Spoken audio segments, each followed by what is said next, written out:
आज बात UP BJP से आ रही बड़ी खबर की। आज यूपी बीजेपी में संगठन बनाम सरकार की लड़ाई का नया मोड़ आया है। बीजेपी की तरफ से ऑल इज वेल दिखाने की कोशिश की गई। यही संदेश दिया गया कि योगी बनाम मौर्य की लड़ाई में सीज फायर हो गया है। लेकिन आज सरकार बनाम संगठन की लड़ाई खुलकर सामने आई है। अब आपको विस्तार से दिखाएंगे। बीते दिन विधानसभा में सीएम योगी ने नजूल बिल पास करवाया, लेकिन आज यूपी विधानसभा में योगी का बिल फंस गया। विधान परिषद में यूपी बीजेपी के प्रदेश अध्यक्ष भूपेंद्र चौधरी की मांग पर सभापति ने नजूल बिल को सेलेक्ट कमेटी को भेज दिया है। लटक गया मामला।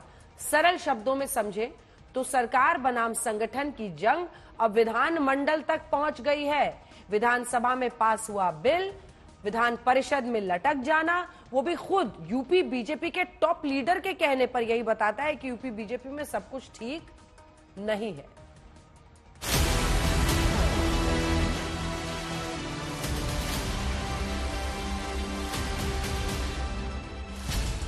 सीएम योगी ने विधानसभा में बिल पास करवाया।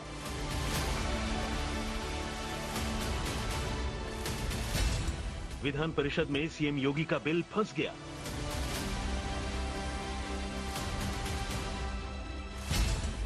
नजूल बिल पर सीएम योगी बनाम बीजेपी की जंग।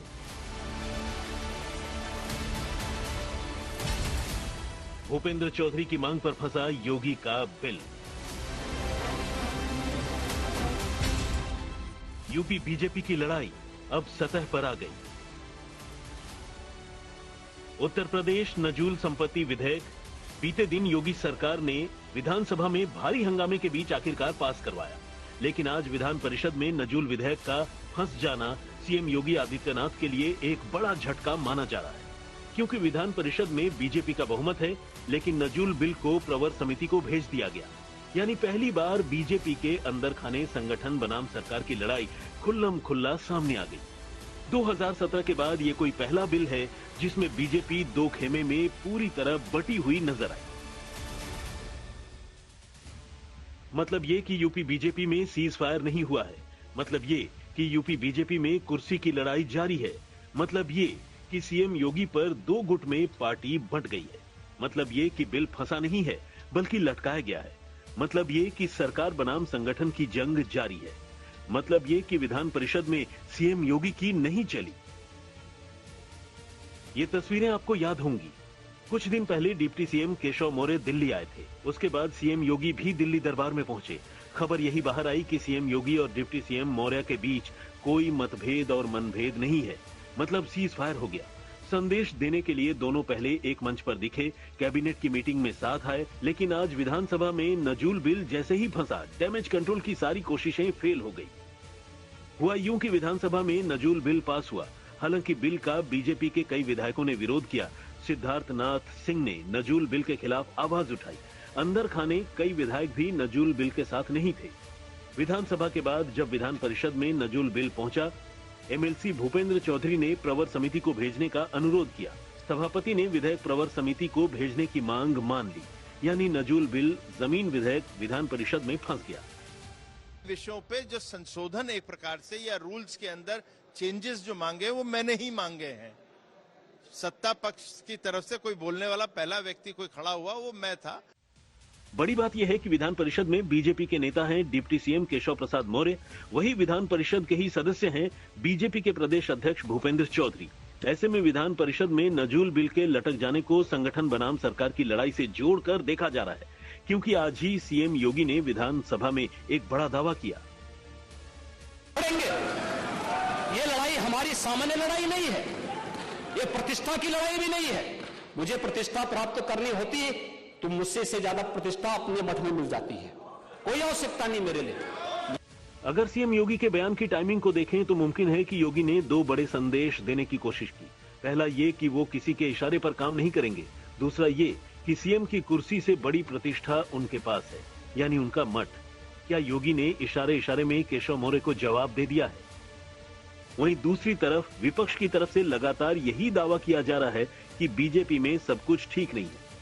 और ये खुल इसलिए रहे हैं कि कुछ लोग मोहरा बन गए हैं। वो मोहरा हैं, दिल्ली के वाईफाई के वो पासवर्ड हैं।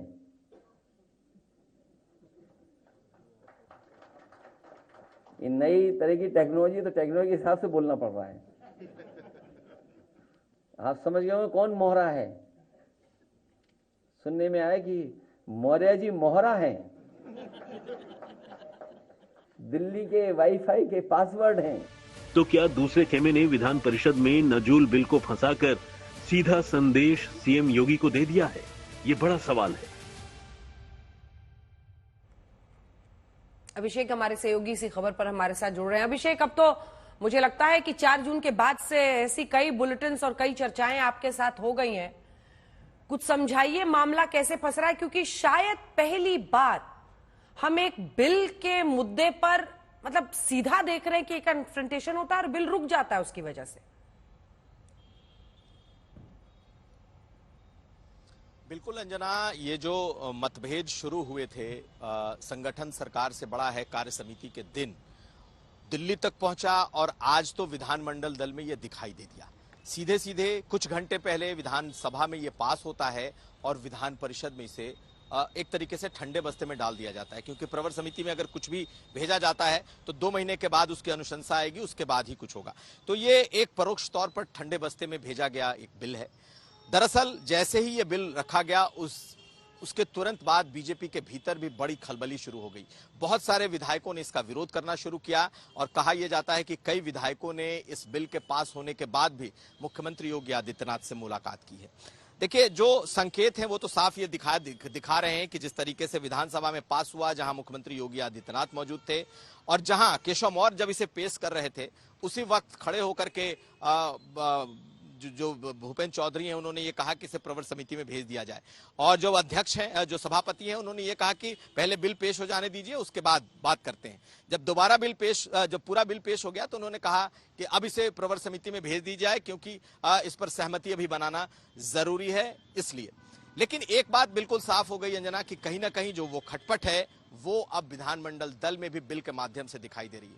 मैं आपको एक और दूसरी बात इसमें बता दूं, जो मुख्यमंत्री योगी आदित्यनाथ के जो करीबी सूत्र हैं उनके जरिए पता चला है, और उनका कहना यह है कि दरअसल इस बिल को प्रवर समिति में भेजने की का जो निर्णय है उसमें योगी आदित्यनाथ की भी सहमति ली गई है, उनका ग्रीन सिग्नल लिया गया है। तो भाई आखिर कल क्यों पास हुआ और आज क्यों उसे एक तरीके से रोका गया? तो कहा यह जा रहा है कि अचानक इसे रोकना मुश्किल था, इसलिए ये रास्ता चुना गया। लेकिन इस बात ने एक बात साफ कर दिया कि जो इस वक्त विवाद फैला हुआ है पूरी पार्टी के बीच वो दिखाई दे रहा है।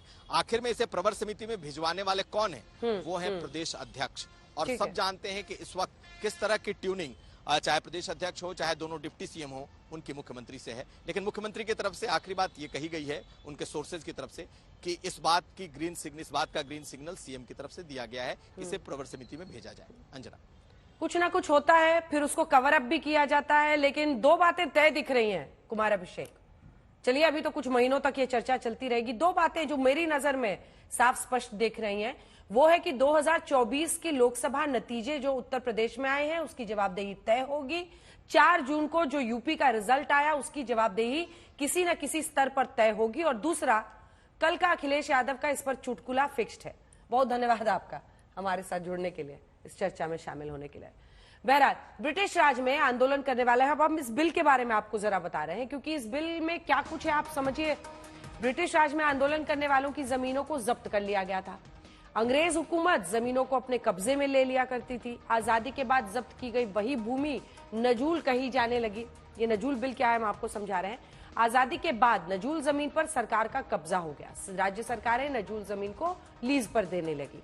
लीज की मियाद 15 से 99 साल के बीच हो सकती है।